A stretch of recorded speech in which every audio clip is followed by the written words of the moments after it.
Okay, thank you. Mike? Frank, I want to start by asking you about the defense, especially in the fourth quarter. What was working so effectively and making it difficult for Miami to get good shots? Well, we're continuing to grow our understanding of the Miami Heat and their offensive system, which is very, very complicated and difficult to guard. So each game we tweak the scheme a little bit and just get a little bit stronger with what we're doing on that end, what we're trying to take away. Obviously, Anthony's matchup on Butler, was a big factor in our defensive efficiency. He did a great job. Jimmy's so great; it's hard to even slow him down. But AD did a great job, and it starts there. But you have to credit our guys' competitive spirit. I mean, they were flying around and just competing at an extremely high level on that end of the floor.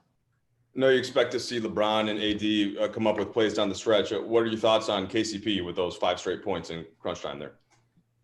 Huge. I mean, he's a confident young man. He's been a huge part of our success this year for what he does on both ends of the floor. And I was proud of him and Danny for having bounce-back games offensively. We need everybody to participate and contribute. And, we're a team-first team. Obviously, we have our 2 big horses, but everybody's got to contribute that's out there, and proud of both of those guys for stepping up. But KCP down the stretch, big guts to take and make those shots that he took, and it was a huge 5 points, obviously. Allison? All right, we'll start with Kyle Goon. Frank, you touched on it, but obviously AD taking on Jimmy for most of the night, and then in those when AD was on the bench, LeBron refusing to switch off of Jimmy. How do you feel like that set the tone for what you guys did in the second half defensively? Yeah, set a great tone. I mean, that was a big part of our plan. Our adjustments from last game to this game is to try to keep those 2 guys on him as much as possible, and they rose to the challenge. They really stepped up. Obviously, it's one game. We still have work to do, but in tonight's game, those guys did a great job. All right, Dan. Along those lines, Frank, how did that decision to go with AD, especially knowing that Bam might be playing, how did that kind of idea come to be? And what we study film for. You study the game tape, you see where you're getting hurt, and there was ways that he was hurting us. Obviously, he had 40 points last game. So we identified ways that we can take certain things away from them, and hopefully not get hurt too bad. What the playoffs are about, making adjustments.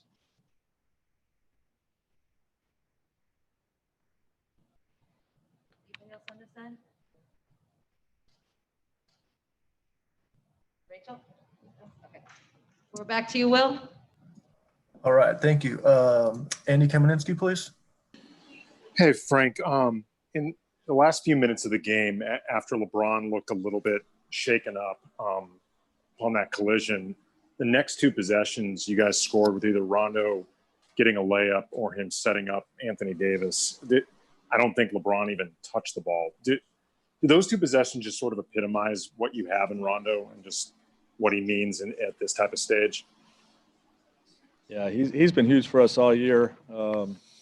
Obviously vital down the stretch. We've been telling Bron, like, when he needs a possession off offensively, that's a great action to go to. Rondo and AD in the pick and roll, and allows him to just catch a quick blow. He had great trust. It's tough to trust in that situation that late in the game, but when you trust your teammates, you usually get rewarded.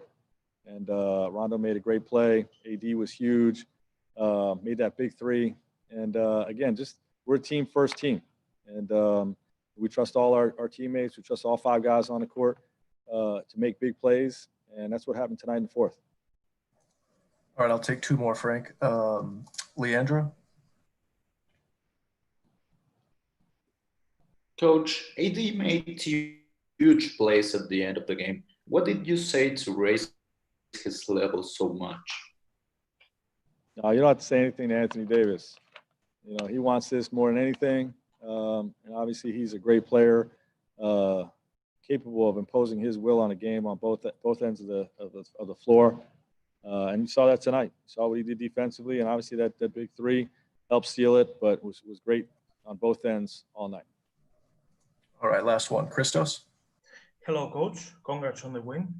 First of all, how important part of your game plan is Rajon Rondo? Because he made some great plays, especially in the rebound and in assist about the game, and also the last 5 minutes of the game on defense was the Lakers' identity.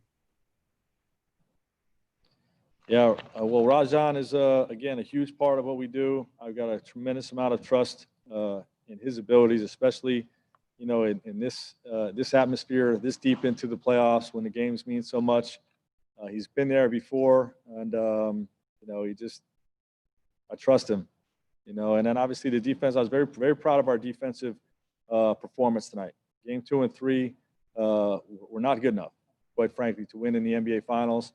And, you know, we made some adjustments to our scheme. The guys raised their level from a competitive spirit standpoint and alertness standpoint. And, you know, both were huge factors. Thank you, Frank.